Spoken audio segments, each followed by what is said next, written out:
Good morning everyone, welcome once again.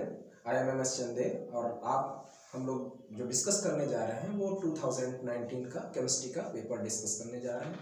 और ये जो पेपर का डिस्कशन है वो हम लोग देखेंगे DNCMI कोचिंग में फतेहपुर में, और वहाँ पे डिस्कस कर रहे हैं। तो इसके लिए हम लोग देखते हैं कि पेपर का डिस्कशन कैसे क्या करना है। और ध्यान रखिएगा प्लीज़ कि पेपर का जो डिस्कशन है उसमें सिर्फ आंसर को नहीं देखना है, आंसर के साथ साथ उसका लॉजिक देखना है, उसको समझना है। और ये जो पूरा का पूरा पेपर है, चाहे वो किसी भी ईयर का हो, वो पूरा का पूरा पेपर NCERT से आता है, ये आपको पता होगा। और आज हम लोग जो देखने जा रहे हैं वो 2019 का पेपर का डिस्कशन है। ओके, तो आज हम लोग देखते हैं, आगे बढ़ते हैं। 2019 नीट केमिस्ट्री पेपर का सॉल्यूशन हम कराने जा रहे हैं। और सॉल्यूशन के साथ साथ आप लोग ध्यान दीजिएगा कि आपको कॉन्सेप्ट को पकड़ना है, सिर्फ आंसर को नहीं पकड़ना है, क्योंकि आंसर तो बहुत सारी बुक्स में भी अवेलेबल है। तो यहाँ पे जो आप सीखने जा रहे हैं वो कॉन्सेप्ट, और हम आपको बार बार बताते भी जाएंगे कि वो NCERT में कहाँ पे दिया गया है। ओके, तो क्वेश्चन नंबर फर्स्ट देखते हैं हम लोग। क्वेश्चन नंबर फर्स्ट देखिएगा, कह रहा है which of the following reaction are disproportionation reaction. तो पहले हमें पता होना चाहिए कि डिस्प्रोपोर्शनेशन का मतलब क्या है। तो डिस्प्रोपोर्शनेशन का मतलब होता है, ये सबसे पहली बात, तो ये क्वेश्चन जो है वो आया हुआ है रेडॉक्स चैप्टर 11th का सेकेंड बुक का पहला चैप्टर है रेडॉक्स, तो वहां से आया है। तो डिस्प्रोपोर्शनेशन के बारे में जानते हैं। तो डिस्प्रोपोर्शनेशन होता है कि ऐसा कोई भी कंपाउंड में कोई भी एलिमेंट जिसका ऑक्सीडेशन भी हो रहा हो और रिडक्शन भी हो रहा हो, ऑक्सीडेशन भी हो रहा हो और रिडक्शन भी हो रहा हो साइमल्टेनियसली, एक साथ एक ही एलिमेंट का ऑक्सीडेशन एक ही एलिमेंट का रिडक्शन होता है, तो ऐसे रिएक्शन को हम कहेंगे डिस्प्रोपोर्शनेशन रिडॉक्स रिएक्शन। तो देख लेते हैं। सबसे पहला अगर हम देखें यहाँ पे ऑक्सीडेशन स्टेट कॉपर का देखते हैं हम लोग। तो कॉपर यहाँ पे देखिए +1 ऑक्सीडेशन स्टेट में है, +1 ऑक्सीडेशन स्टेट में, और यहाँ पे देखिएगा +2 ऑक्सीडेशन स्टेट में, और यहाँ पे 0 ऑक्सीडेशन स्टेट। तो आप देखिएगा +1 से +2 में गया, इसका मतलब है इलेक्ट्रॉन डोनेट कर रहा है। इलेक्ट्रॉन डोनेट करने की जो रिएक्शन है उसको हम कहते हैं ऑक्सीडेशन। तो यहां से यहां पे अगर आप देखें तो ये हो जाएगा ऑक्सीडेशन। ठीक, अगर आप Cu+1 से 0 में जा रहा है, तो आप इसको अगर देखें तो क्या हो जाएगा, इलेक्ट्रॉन गेन कर रहा है, और इलेक्ट्रॉन गेन करने को हम लोग कहते हैं रिडक्शन। ठीक, रिडक्शन। तो ये पहला जो रिएक्शन है वो कॉपर का ऑक्सीडेशन भी हो रहा है, कॉपर का रिडक्शन भी हो रहा है, दैट्स कॉल्ड, ये है आपका डिस्प्रोपोर्शनेशन रिडॉक्स रिएक्शन। तो ये तो आंसर आपका पहला हो जाता है, लेकिन आपको ऑप्शन सभी चेक करने हैं, उनमें देखते हैं। सेकंड नंबर देखते हैं Mn+4 डबल माइनस। अगर आप देखें तो Mn4 डबल माइनस, Mn का ऑक्सीडेशन स्टेट हम लोग निकालेंगे। कैसे निकालते हैं, Mn का x मान लेंगे, ऑक्सीजन का -2 होता है, 4 ऑक्सीजन है तो -8, इक्वल जो चार्ज है उसको बराबर कर देते हैं, x इक्वल करेंगे -2, और ये माइनस का इधर जाएगा तो +8, और x इक्वल हो जाएगा +6। इसका मतलब है Mn यहाँ पे +6 ऑक्सीडेशन स्टेट में। अगर हम यहाँ पे Mn का ऑक्सीडेशन स्टेट निकालना चाहें तो देख लीजिएगा MnO4 डबल सिंगल माइनस, यहाँ पे x ऑक्सीडेशन स्टेट निकाले Mn का, तो x, और यहाँ पे ऑक्सीजन का -2 है तो -8 इक्वल जो चार्ज दिया गया उसको बराबर कर देते हैं, x इक्वल -1 +8, तो x इक्वल हो जाएगा +7। अच्छा, अगली बार इसमें MnO2 भी दिया गया है, चाहो तो यहाँ पे देख लेते हैं MnO2। आप देखिएगा प्लीज, MnO2 ये दिया गया है। इसका ऑक्सीडेशन स्टेट अगर हम निकालना चाहें तो Mn का x माइनस का ऑक्सीजन का -2, तो 2 ऑक्सीजन है, -4 इक्वल 0, तो x इक्वल अगर हम निकालें तो +4। ध्यान दीजिएगा प्लीज, यहाँ पे क्या हो रहा है, Mn यहाँ पे प्लस का, अगर आप देखें तो +6 है, +6 यहाँ पे है, यहाँ पे +7 है, और यहाँ पे +4 है। अगर आपको दिख रहा हो तो यहाँ पे +4 है। तो आप यहाँ पे देखेंगे Mn +6 से +7 में गया, मतलब एक इलेक्ट्रॉन डोनेट किया है। इलेक्ट्रॉन डोनेट करने को हम क्या कहते हैं? ऑक्सीडेशन। और Mn +6 से +4 गया, इसका मतलब इलेक्ट्रॉन गेन कर रहा है, दैट्स कॉल्ड रिडक्शन। तो हम कह सकते हैं कि ये वाला रिएक्शन भी आपका डिस्प्रोपोर्शनेशन है, किसका? Mn का। Mn यहाँ पे ऑक्सीडेशन भी शो कर रहा है, Mn रिडक्शन भी शो कर रहा है। So this is the answer. तो A एंड B तो कंफर्म हो गया। इसमें एक दिख भी रहा है, चाहो तो चारों चेक कर सकते हैं। कैसे? अगर हम यहाँ पे ऑक्सीडेशन स्टेट निकालें तो पोटेशियम का +1 और इसका X माइनस का 8, अगर इसको निकालेंगे तो यहाँ पे X का वैल्यू आ जाएगा +7। और इसको फिर आगे चेक करने की जरूरत इसलिए नहीं है क्योंकि Mn हाईएस्ट ऑक्सीडेशन स्टेट में है, तो हमेशा ये रिडक्शन करेगा, ऑक्सीडेशन कभी नहीं करेगा, तो डिस्प्रोपोर्शनेशन का कोई सवाल ही नहीं पैदा होता है। तो ये तो आंसर हो गया जी गलत। नेक्स्ट देखते हैं, यहाँ पर भी MnO4 सिंगल माइनस है, तो यहाँ पर भी Mn +7 ऑक्सीडेशन स्टेट में है। इसका मतलब है कि ये भी Mn का हाईएस्ट ऑक्सीडेशन स्टेट है, और हाईएस्ट ऑक्सीडेशन स्टेट में सिर्फ रिडक्शन तो कर सकता है, ऑक्सीडेशन तो करेगा ही नहीं। क्यों नहीं करेगा? क्योंकि इसके बैलेंस में जितने इलेक्ट्रॉन थे वो सब के सब निकल चुके हैं, तो फिर कहां से लाएगा? जब नहीं लाएगा तो फिर ओनली रिडक्शन शो करेगा। So this is not a answer. तो आंसर यहाँ पे क्या होगा? A and B is the correct answer. So second is correct one. Next question देखते हैं।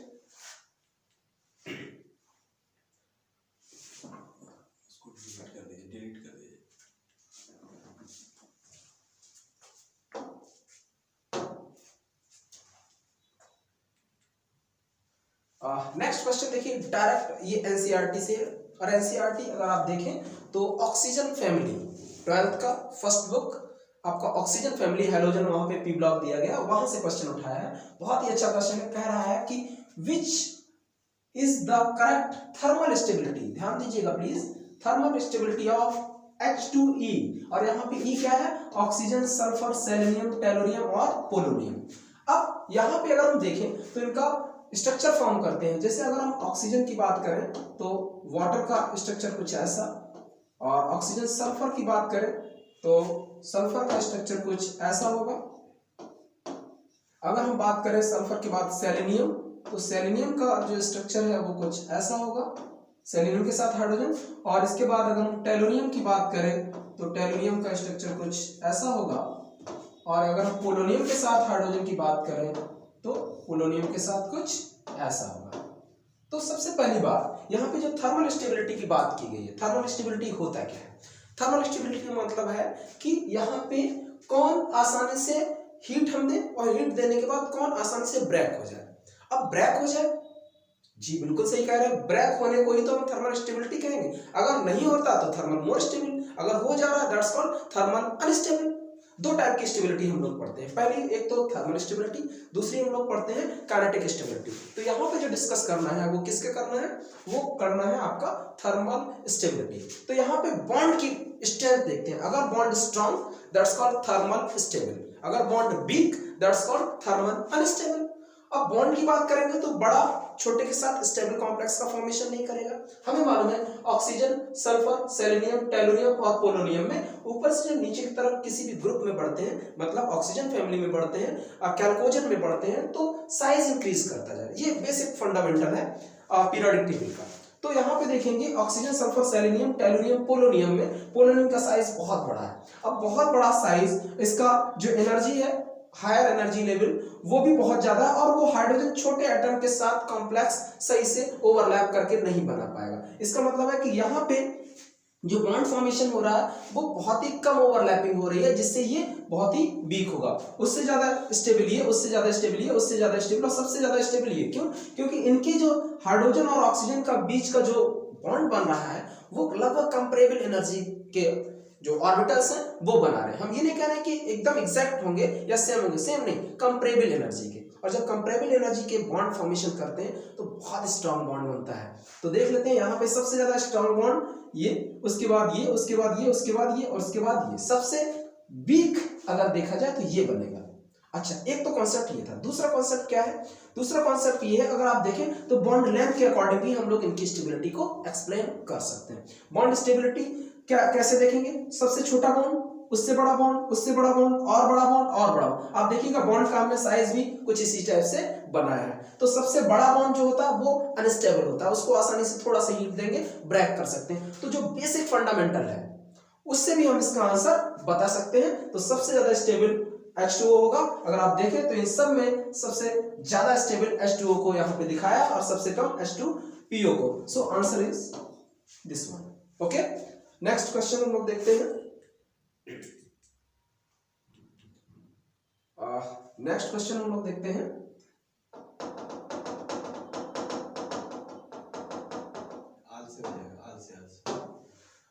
नेक्स्ट क्वेश्चन हम लोग देखते हैं। क्वेश्चन दिया गया, विच of the following diatomic molecular species has only pi bonds. देख लीजिए, ध्यान दीजिएगा प्लीज। ये जो क्वेश्चन है वो फर्स्ट ईयर की चौथा चैप्टर है फर्स्ट बुक का, जिसका नाम है chemical bonding and molecular structure. Chemical bonding में एक कॉन्सेप्ट दिया गया है मॉलिक्यूलर ऑर्बिटल थियरी। क्या दिया गया है? मॉलिक्यूलर ऑर्बिटल थियरी दिया गया है।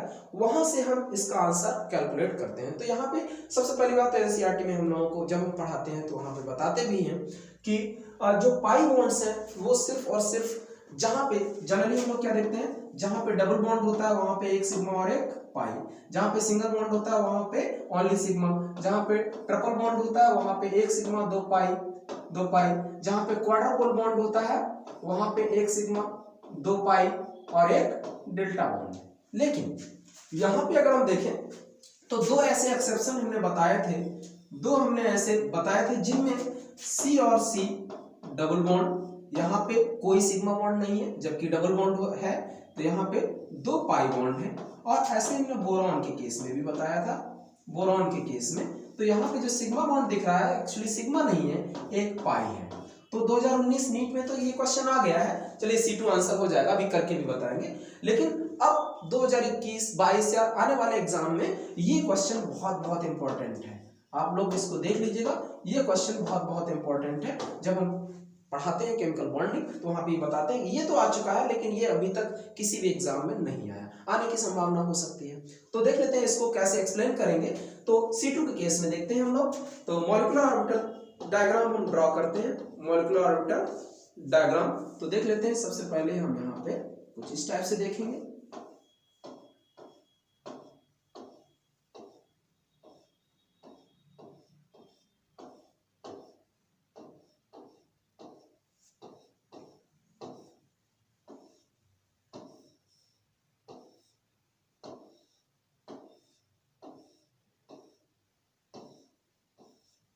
यहाँ पे है सिग्मा 1s, ये sigma asterisk 1s, sigma 2s, sigma asterisk 2s, ये है पाई, दो ऑर्बिटल है 2px 2py और यहाँ पे है सिग्मा 2pz, ये है पाई एस्ट्रिक 2py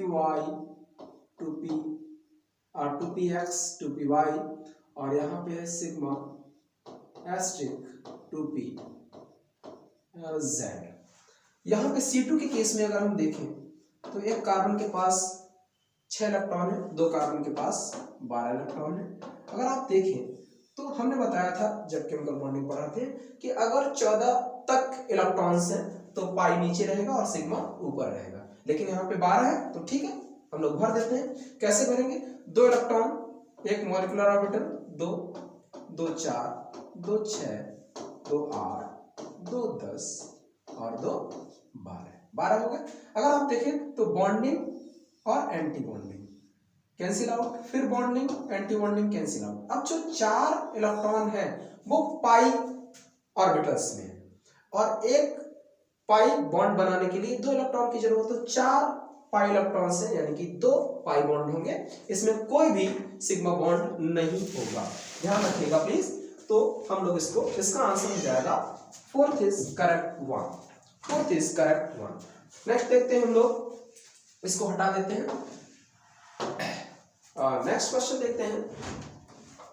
नेक्स्ट क्वेश्चन ये थर्मोडायनेमिक का है, थर्मोडायनेमिक फर्स्ट ईयर का 6 चैप्टर है उसको देख लेते हैं। फर्स्ट बुक का 6 चैप्टर है, इसको देख लेते हैं। देखिएगा, under the isothermal condition a gas, temperature इन्होंने दे रखा है 300 केल्विन, एक्सपेंड फ्रॉम, एक्सपेंशन आप देख लीजिएगा, एक्सपेंशन इन्होंने दे रखा है 0.1 लीटर से लेकर के 0.25 litre, okay, against the constant external pressure, और यहाँ पे एक्सटर्नल प्रेशर दे रखा है 2 bar, the work done by the gas, देख लीजिएगा। और जो आंसर आएगा उसको हमें जूल में कन्वर्ट करना है, जिसके लिए उन्होंने यूनिट भी दे रखी है। तो देख लेते हैं हम लोग, work done W equal to होता है minus P external into V final minus V initial, okay. तो V फाइनल हमें दिया गया है 0.25 माइनस V इनिशियल दिया गया है 0.1, ओके, और P एक्सटर्नल दिया गया वहां पे माइनस का 2 बार, ओके।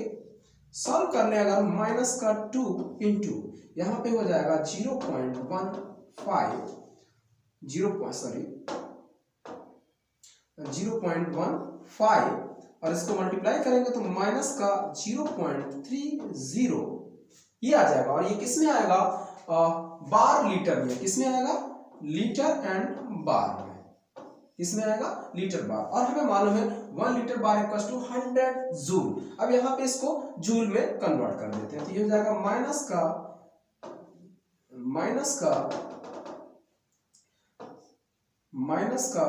0.30 इंटू, हमें मालूम है 1 litre bar equal to 100 joule, तो 100 से मल्टीप्लाई कर देंगे, ये आंसर आपका जूल में आ जाएगा। तो माइनस का 30 joule is the correct answer. So this is the correct answer, okay। इसको देख लेते हैं नेक्स्ट, इसको हटा देते हैं। नेक्स्ट क्वेश्चन देखते हैं, क्वेश्चन नंबर 5। क्वेश्चन नंबर 5 में थोड़ी सी मिस्टेक है पेपर में हमारे, तो इसको हम सही कर देते हैं। यहाँ पे ट्रिपल बॉन्ड है, क्या है, यहाँ पे ट्रिपल बॉन्ड है, और हमें बहुत अच्छे तरीके से पता है क्वेश्चन क्या कह रहा है, the most suitable reason for the conversion. इस कन्वर्जन के लिए जो सबसे सुइटेबल रीजन है वो क्या है, तो देख लीजिए, कह रहा है कि यहाँ पे अगर आप देखें तो एल्काइंस है, ये क्या है, एल्काइंस है, और यहाँ पे सिस आइसोमर बन रहा है, क्या है, सिस आइसोमर बन रहा है। तो सिस आइसोमर के लिए जब आप पढ़ेंगे एल्कीन का फॉर्मेशन, तो एल्काइन से एल्कीन के फॉर्मेशन में एनसीईआरटी फर्स्ट ईयर का सेकंड बुक में बहुत साफ सुथरा लिखा हुआ है, एक बिर्च रिडक्शन दिया गया है और नीचे लिंडलार कैटलिस्ट दिया गया है। जो बिर्च रिडक्शन है वो क्या करता है, बिर्च रिडक्शन करता है सोडियम और लिक्विड अमोनिया के साथ ट्रांस आइसोमर बनाता है, और जो लिंडलार कैटलिस्ट है, लिंडलार कैटलिस्ट अगर आप देखें तो ये होता है, और ये बनाता है आपका सिस आइसोमर। बिल्कुल रट्टा बेस्ड क्वेश्चन है, डायरेक्ट एनसीईआरटी से है, so answer is this one. अब दिमाग में आ रहा होगा ये क्या काम करता है, ये काम करता है आपका हाइड्रोलिसिस करता है, और हाइड्रोलिसिस करने के बाद इसको कीटो इनॉल टाटोमेरिज्म में कन्वर्ट कर देगा, और ये क्या करेगा, ये भाई साहब सिर्फ और सिर्फ हैलोजन का फॉर्मेशन करता है, ओके। तो आंसर इसमें जो होगा वो होगा H2PDC, this is called Lindlar catalyst, Lindlar catalyst, क्या हो जाएगा जी, लिंडलार कैटलिस्ट, ओके। तो आंसर है इसमें। अगर विर्च रिडक्शन यहाँ पे ये ट्रांस आइसोमर बन जाता है, इसके बजाय मान लीजिए ये बन जाता CH3H डबल बॉन्ड, ये CH3 और यहाँ पे H, तो यहाँ पे आंसर होता ये। तो लिक्विड अमोनिया के साथ सोडियम ले सकते हैं, लिथियम भी इसकी जगह पे ले सकते हैं अगर ट्रांस आइसोमर बनता तो ये था ट्रांस आइसोमर के लिए आंसर, और ये था सिस। तो क्वेश्चन पूछा गया सिस के लिए, so answer is Lindlar catalyst H2PDC in quinoline, okay. तो इसको हटा देते हैं। नेक्स्ट क्वेश्चन है, ये है आपका, जब हम लोग फर्स्ट ईयर की सेकंड बुक पढ़ रहे होते हैं पी ब्लॉक, वहां पे कार्बन फैमिली में ये क्वेश्चन दिया गया, और ये शायद एग्जांपल है उसका, बहुत ही बिल्कुल डायरेक्ट क्वेश्चन है। ये कह रहा है which of the following species not stable, not stable की बात कर रहा है, ध्यान दीजिएगा प्लीज, नॉट स्टेबल की बात कर रहा है। नॉट स्टेबल इसमें कौन होगा, हमें उसमें आंसर जो दिया गया है वो दिया गया है SiCl6 डबल माइनस। वहां पे दो चीजें दी गई हैं, आप देख लीजिएगा, एक दिया गया है SiCl6 डबल माइनस और एक दिया गया है SF6 डबल माइनस। अगर आप एग्जांपल देखेंगे एनसीईआरटी का तो कार्बन फैमिली जहां पे दी गई है फर्स्ट ईयर में उसमें देखना है, तो उसमें दिया गया है कि दिस इज एग्जिस्ट, अगर आप देखें ये एग्जिस्ट करता है और ये नॉट एग्जिस्ट, नॉट एग्जिस्ट। और एनसीईआरटी के एग्जांपल में उन्होंने इसका एक्सप्लेनेशन भी लिखा है। यहाँ पे एक्सप्लेनेशन क्या है कि अगर हम इसका ऑक्सीडेशन स्टेट निकालें तो यहाँ पे आएगा प्लस का 4, यहाँ पे आप अगर ऑक्सीडेशन स्टेट निकालें तो आएगा प्लस का 4। तो इसका साइज बहुत छोटा है, क्या है इसका साइज बहुत छोटा है। साइज छोटे होने से क्या होगा कि जो Cl है, जो Cl अगर आप लगाएं, Cl अगर आप लगाना चाहें तो 6 लगा सकते हैं और Cl माइनस और ये अगर आप ये लगाना चाहें तो सॉरी तो इसको देख लेते हैं। यहाँ पे इसका साइज छोटा है और ये बहुत बड़े बड़े मॉलिक्यूल हैं। अच्छा ये बड़े बड़े मॉलिक्यूल हैं, अगर आप देखिएगा तो इनके बीच में यहाँ पे 3 लोन पेयर भी, 3 लोन पेयर भी, तो इंटर इलेक्ट्रॉनिक रिपल्सन बहुत ज्यादा है। क्या है यहाँ पे इंटर इलेक्ट्रॉनिक रिपल्सन, एक टर्म दिया गया है इंटर इलेक्ट्रॉनिक रिपल्सन, रिपल्सन बहुत ही रिपल्सन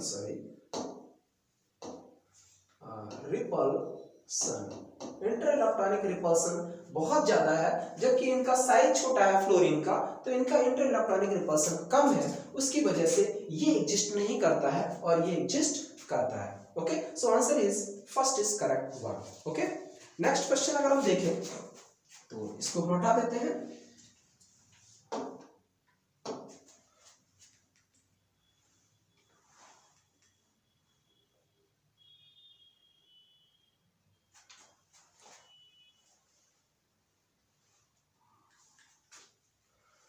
नेक्स्ट क्वेश्चन ये दिया गया है आपका, ये दिया गया है केमिकल काइनेटिक्स से, और केमिकल काइनेटिक्स में बहुत सिंपलेस्ट क्वेश्चन है ये जो क्वेश्चन है केमिकल काइनेटिक्स का सिंपलेस्ट क्वेश्चन है, और ये एलएम के मॉड्यूल में पहला ही क्वेश्चन दिया गया है केमिकल काइनेटिक्स में।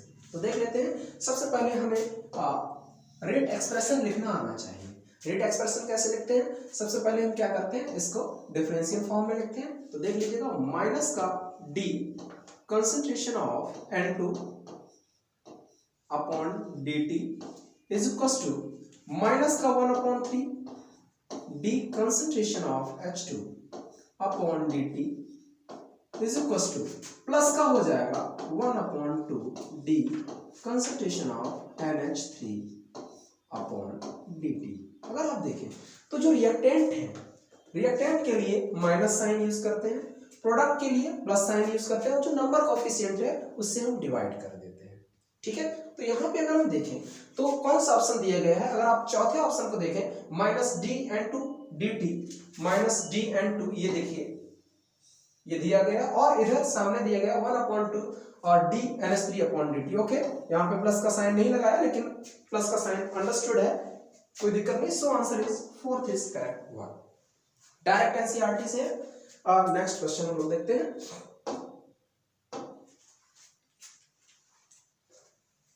क्वेश्चन नंबर 8 क्वेश्चन क्या कह रहा है, ये बायो वाले लोगों को बहुत अच्छी तरीके से पता होगा, लेकिन केमिस्ट्री वालों को भी पता होगा क्योंकि केमिस्ट्री में भी है।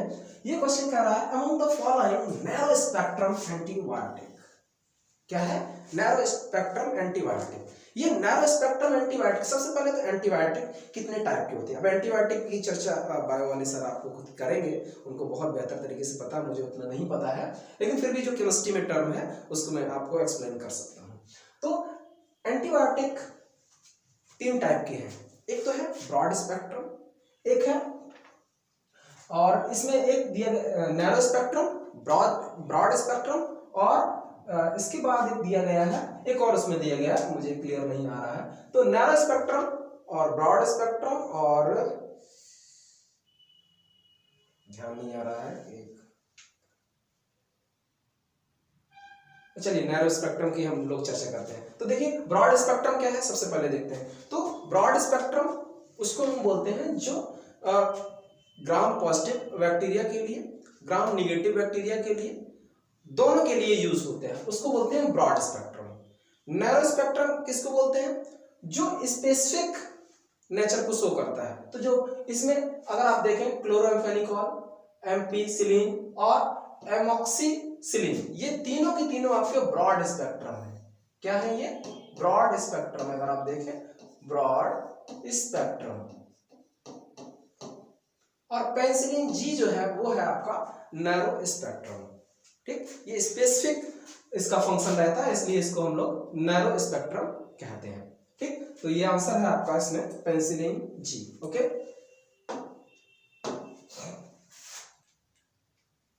नेक्स्ट क्वेश्चन है, देख लीजिएगा। क्वेश्चन दिया गया है number of sigma and pi bond in this. अगर आप देखें तो एनसीईआरटी का जो जहां पे ऑर्गेनिक केमिस्ट्री का स्टडी करते हैं उसका पहला एग्जांपल का फर्स्ट ऑप्शन है ये जो क्वेश्चन 2019 में पूछा गया। एनसीईआरटी में ऑर्गेनिक केमिस्ट्री का जो पहला एग्जांपल